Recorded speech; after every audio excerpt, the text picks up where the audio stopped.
দাদা শাক প্রবাসের দাদা আলু দিয়া চিংড়ি মাছ দিয়া রান্না করবো আর এগুলো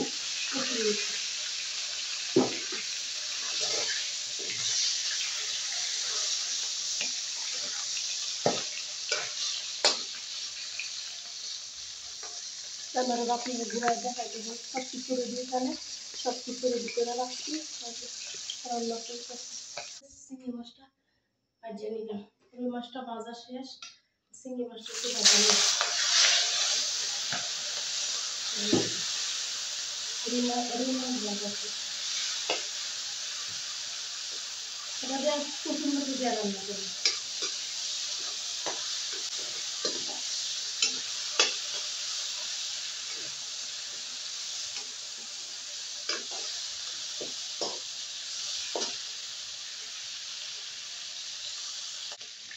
ভাইয়ারা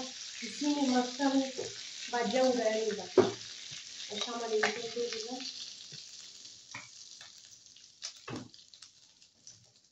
তারপরে পেঁয়াজ রসুন দিয়ে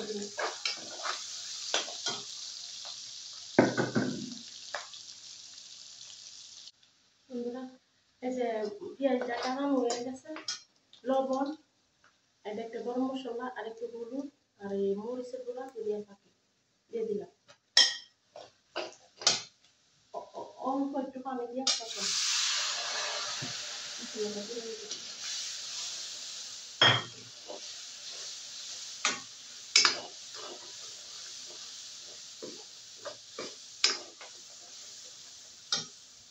তারপরে কয়টা কাঁচামরিচ দিব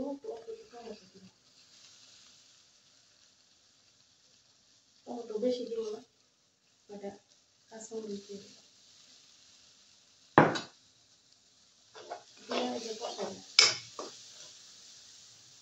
যাবো না কসুরমুখী বাপ দিয়ে রাখছি কসুরমুখীটা বাপ দিয়ে রাখছি দিয়ে দিলাম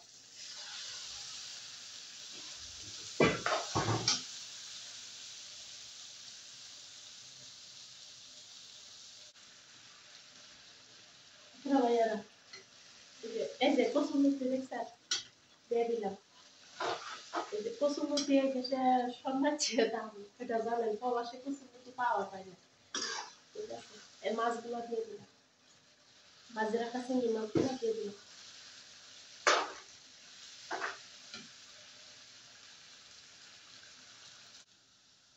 আপনার ভাইয়ারা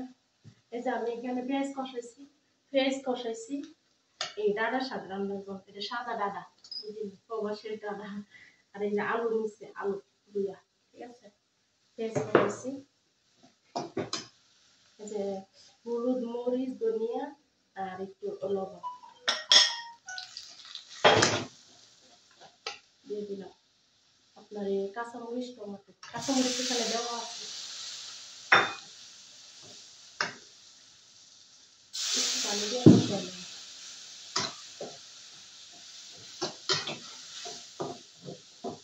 আর কসুরমুখী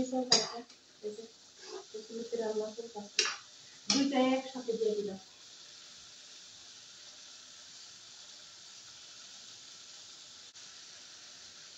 আপনার ভাইয়ারা আর শাকগুলো দিয়ে দিলাম ঠিক আছে বিসমিল্লাহ ছোট ছোট ডাঁডা শাক প্রবাসের তারিখগুলো পাওয়া যায় না তাও অনেক খুশি আগে বুকে জাম নিলে তাই খুশি এগুলো দেশের জিনিস বলে প্রবাসে এগুলো পাওয়া যায় না ছেলে পছন্দ করে আমরা পছন্দ করি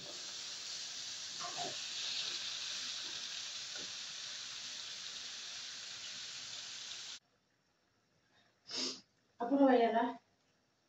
এখানে কয়টা লেবু পাতা আপনার প্রচুর লাগে দিয়ে দিলাম গ্যারান ভালো লাগে লেবু পাতা দিলে প্রবাসে তো ভাই কোনো কিছু খায় স্বাদ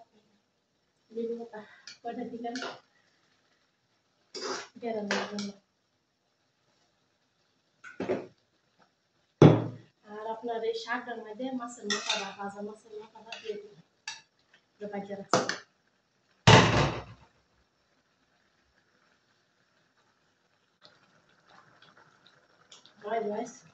এই যে আমার শাক হয়ে আসছে আপনার আর এই যে কচুর লুচি হয়ে গেছে না দেখেন ভিডিওটা আছে কচুর লুচি হয়ে গেছে গামায় লেগেছে কচুর লুচি হয়ে গেছে অল্প করে ধনিয়া পাতা দিয়ে ধনিয়া পাতা দিয়ে দিব এই শাকের মধ্যে শাক দেওয়া ঝোল রাখবো ধনিয়া পাতা দিয়ে দিব ভিডিওটা ভালো লাগলে একটু লাইক শেয়ার করুন প্লিজ লাইক করুন এগুলো ভিডিও করি আপনারা তো ভিডিও করেন তাহলে ঠিক আছে একজন আরেকজনের পাশে থাকবে ইনশাআল্লাহ প্লিজ